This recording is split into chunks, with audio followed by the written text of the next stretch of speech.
এসেছি 27-28 board question solving সিরিজে তোমাকে ওয়েলকাম জানাচ্ছি। এই সিরিজে আমরা কানেক্টর নিয়ে কথা বলছি এবং আজকের ভিডিওর মাধ্যমে আপু তোমাকে ময়মনসিংহ বোর্ড 2023 সালে কানেক্টরের উপর যে কোশ্চেনটি হয়েছিল সেই কোশ্চেনটি খুব ইজিলি সলভ করে দেবে ইনশাআল্লাহ।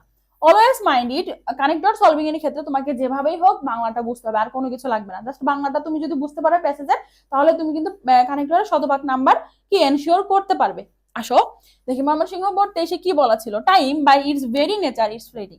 টাইম মানে টাইমের হচ্ছে এটা কি মানে প্রকৃতিগত ভাবে এটা হচ্ছে উড়ন্ত হবে, মানে এটা উড়ে যাবে, থাকবে না, তোমার জন্য বসে থাকবে না। কি বলা আছে, টাইম গ্যাপ আছে, time once gone is gone forever. Time একবার চলে গেলে কি হয়ে যায়, এর জন্য টাইম একবার চলে গেলে সেটা সব সময়ের জন্য বা সারা জীবনের জন্যই চলে যাবে, আর ফিরে আসবে না। তাহলে আমরা এখানে কি লিখতে পারি, দ্যাটস ওয়াই। কারণ কি, তার স্বভাবই হচ্ছে চলে যাওয়া, থাকার না। তারপরে দেখো কি বলেছে, গ্যাপ রয়েছে, the sincere people realise the value of time. কি বলেছে, the sincere people realise the value of time. তাহলে শুধুমাত্র কারা এটা রিয়ালাইজ করতে পারে, যারা হচ্ছে এই যে সিনসিয়ার। তাহলে আমরা এখানে কি লিখতে পারি, অনলি।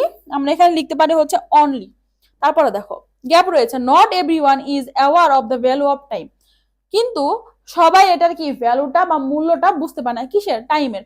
তাহলে আমরা এখানে কি লিখতে পারি, বাট। আমরা এখানে লিখতে পারি হচ্ছে but not everyone is aware of the value of time.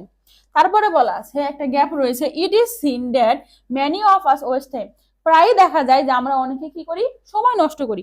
তাহলে প্রায় অর্থে আমরা এখানে কি লিখতে পারি, অফেন, অথবা আমরা হচ্ছে লিখতে পারি সামটাইমস, মাঝে মধ্যে দেখা যায় আমরা সময় নষ্ট করে ফেলি, সময় নষ্ট করি। কি বলা আছে, we realize the significance of lost time when it is too late. আমরা হচ্ছে কখন বুঝতে পারি, যখন এটা চলে যায় তারপর রিয়ালাইজ করতে পারি।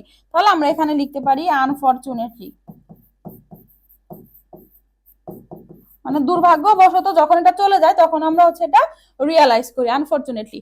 তারপর দেখো কি বলেছে, dash we will suffer in life. এর জন্য আমরা হচ্ছে কি করি, সাফার করি।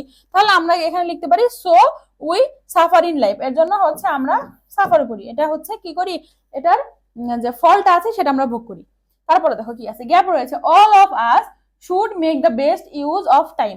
সুতরাং আমাদের কি করা উচিত, এই যে সময়ের হচ্ছে বেস্ট ইউজটা করা উচিত। তাহলে আমরা যদি,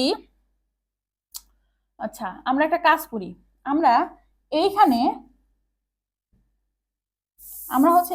লিখি হচ্ছে এজ এ রেজাল্ট, ফলশ্রুতিতে আমরা হচ্ছে কি করি, এটা হচ্ছে সাফার করি এবং হচ্ছে আমাদের কি করা উচিত, বেস্ট টাইমের বেস্ট এটা হচ্ছে কি করা উচিত, ব্যবহার করা উচিত, ইউজ করা উচিত। তাহলে আমরা এখানে লিখে হচ্ছে so.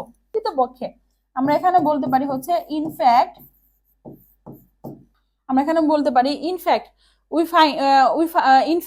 proper time management is the key to success in student life. For example, we find that an ideal student is one of the who makes the best use of time. উদাহরণস্বরূপ যদি আমরা বলি, তাহলে আমরা এখানে লিখতে পারি হচ্ছে ফর এক্সাম্পল,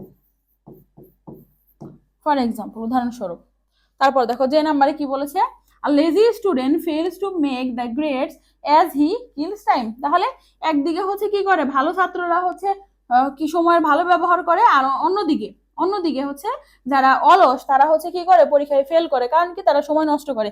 তাহলে আমরা এখানে লিখতে পারি হচ্ছে অন দা আদার হ্যান্ড। আমরা এখানে কি লিখবো, অন দা আদার হ্যান্ড। পরে কি বলা আছে, তারপরে বলা আছে dash the teachers advise their students not to waste time. তাহলে এখানে আমরা লিখতে পারি সো দ্যাট টিচার্স, এর জন্য হচ্ছে টিচাররা হচ্ছে কি করে, ছাত্রদের পরামর্শ দেয় সময় নষ্ট না করার। Dash they warn the students against their addiction to social networking.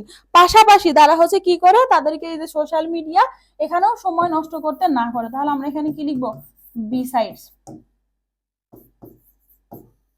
M নাম্বারে দেখো কি বলেছে, dash student should follow the advice of their teacher. এর জন্য স্টুডেন্টদের উচিত তাদের টিচারদের অ্যাডভাইস ফলো করা। তাহলে আমরা এখানে লিখতে পারি হচ্ছে সো। আর এন নাম্বারে হয়েছে dash they will suffer in the long run, otherwise they will suffer in the long run. অন্যদিকে যদি তারা এটা না মানে তাহলে তারা কি করবে, অনেক সময় ধরে এই জিনিসটা সাফার করবে। তাহলে আমরা এখানে লিখতে পারি হচ্ছে আদারওয়াইজ আদারওয়াইজ লিখতে পারি